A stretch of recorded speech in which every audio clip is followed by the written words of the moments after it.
جب تمہارے اوپر نااہل حکمران مسلط کر دیے جائیں تو یہ تمہارے اعمال کی سزا ہے۔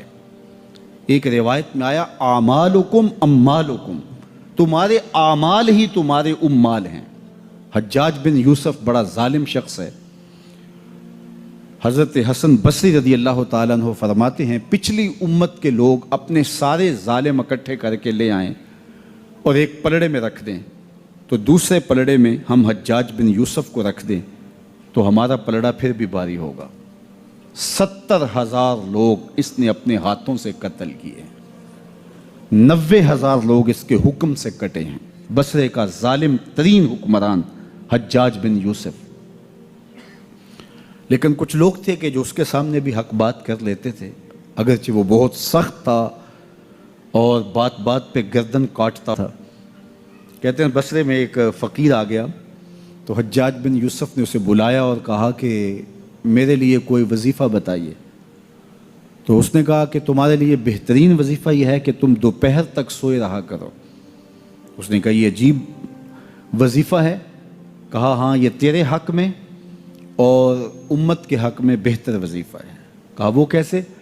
کہا تم دوپہر تک سوئے رہو گے تو اس کا نتیجہ یہ ہوگا کہ لوگ تیرے ظلم سے بچے رہیں گے اور تیرے بھی نامہ اعمال کے اندر گناہ کم درج ہوں گے، اس لیے تیرے لیے بہترین وظیفہ ہے کہ تو دوپہر تک سویا رہے۔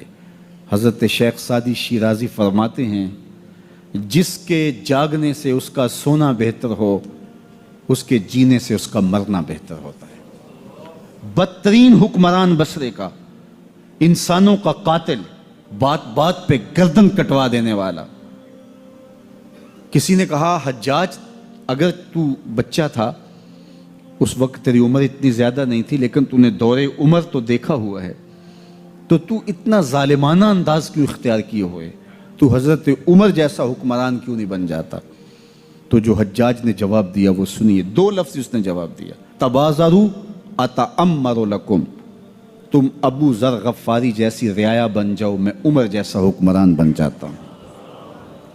جب رعایا ابو ذر غفاری جیسی ہو تو حکمران حضرت عمر جیسے ہوتے ہیں، اور جب رعایا ہی جور و ظلم کی خوگر ہو اور اپنے رویوں کو ہم اگر دیکھیں کہ ہم کہاں کھڑے ہیں تو ہمارے اوپر ایسے لوگ ہی مسلط ہوتے رہیں گے۔ اگر میں مسجد سے نکلتے ہوئے جوتا چرا کے لے جاتا ہوں اور آرزو یہ رکھتا ہوں کہ میرے اوپر عمر بن عبدالعزیز جیسا حکمران آ جائے، تو میری یہ خواہش پوری نہیں کی جائے گی، چونکہ میرے عمل کے نتیجے میں میرے اوپر حکمران مسلط کیا جائے گا۔ میں اپنے اندر جھانک کر کے دیکھوں، اپنے اندر اتر کے دیکھوں کہ میں کہاں کھڑا ہوں۔ میں اگر یہ دیکھتا ہوں کہ میرے اوپر بدترین حکمران مسلط کر دیے گئے ہیں جو ملک کو دونوں ہاتھوں سے لوٹ رہے ہیں، ملک کے وسائل کو چاٹ رہے ہیں، تو میں خود دیکھوں کہ میں کہاں کھڑا ہوں۔ انسان جب کوئی اچھی بات سنتا ہے تو انسان کی فطرت ہے کہ وہ آگے منتقل کرتا ہے۔ آج کل وہ شیئر کر دیتے ہیں نا، جو بات آئے تو آپ اس کو آگے بڑھاتے ہیں، دوستوں میں شیئر کر دیتے ہیں۔ تو یہ انسان کی فطرت سے افواہیں بھی اس لیے پھیلتی ہیں کہ جو بھی بات آپ سنتے ہیں فوری آپ کی کوشش ہوتی ہے کہ یہ سب سے پہلے دوستوں کو میں ہی بتاؤں۔ تو یہ انسانی فطرت ہے۔ تو جب افواہ اور ایسی چیز، کوئی غم کی خبر بھی ہو، کسی کی وفات کی خبر بھی ہو، تو اس وقت بھی انسان کی فطرت، سست سے سست آدمی بھی پھر جلدی جلدی فون کرتا ہے، آگے بڑھاتا ہے کہ فلاں سے ایک فوت ہو گیا۔ تو چونکہ یہ فطرت ہے، بات کو آگے بڑھانے کا شوق ہے انسان کے اندر رکھا ہے، اس سے چیزیں پھیلتی ہیں۔ اور پھر جو خیر کی خبر ہوگی یا خیر کی بات ہوگی تو اس کو تو آگے پھیلانے کا پھر ہمارا دین بھی ہمیں ترغیب دیتا ہے، جذبہ دلاتا ہے۔ تو حضرت ابو ہریرہ اس جذبے کے تحت جو سنتے تھے پھر آگے منتقل کرتے۔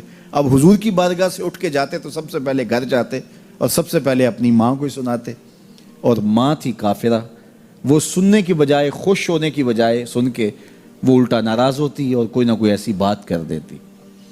سید ابو ہریرہ سے گوارا نہ ہوتا۔ ایک دن انہوں نے کوئی ایسی بات کر دی کہ حضرت سیدنا ابو ہریرہ رضی اللہ تعالیٰ عنہ نے فیصلہ کر لیا کہ آج ماں کو چھوڑ دینا ہے، کیونکہ میں یہ گوارا نہیں کرتا کہ میرے آقا کے بارے میں کوئی ایسا جملہ کوئی بولے۔ اور تھی گھر میں ماں ہی، بھائی بھی کوئی نہیں تھا، بہن بھی کوئی نہیں تھی، باپ بھی فوت ہو گئے تھے، شادی بھی نہیں ہوئی تھی۔ تو ماں ہی ماں گھر میں، اور ماں اور بیٹا اکٹھے رہتے ہو تو پھر محبت بھی مثالی ہوتی ہے.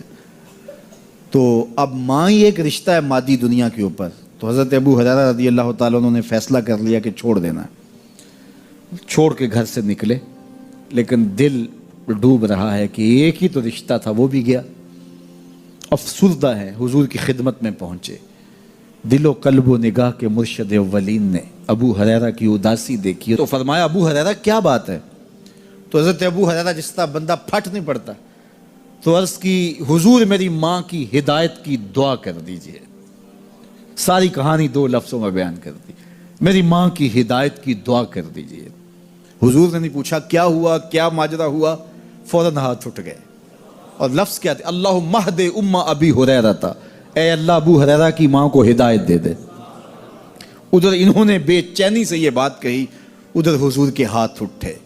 پھر ان اٹھے ہوئے ہاتھوں کو خالی تو موڑا ہی نہیں جاتا. اجابت کا صحرا عنایت کا جوڑا، دلہن بن کے نکلی دعائے محمد صلی اللہ علیہ وسلم. تو حضور علیہ السلام نے ہاتھ اٹھا دی، حضرت ابو ہریرہ نے دوڑ لگا دی.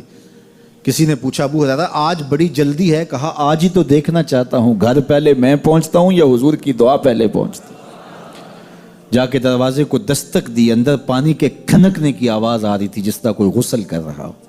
آواز دی تو آواز آئی، بیٹا ابو ہریرہ ٹھہرو. میں بھی آئی. کہا لہجے سے سمجھ گیا اس میں محمد عربی کی دعا بول رہی ہے. تھوڑی دیر کے بعد میری ماں آئی تازہ آثار وضو سے، اور غسل کی وجہ سے ان کے جو ہے وہ بالوں سے قطرے ٹپک رہے تھے، اور لبوں پر میرے حضور کا کلمہ جاری تھا. اللہ اکبر. سیدنا ابو ہریرہ تیرے مقدر پہ قربان.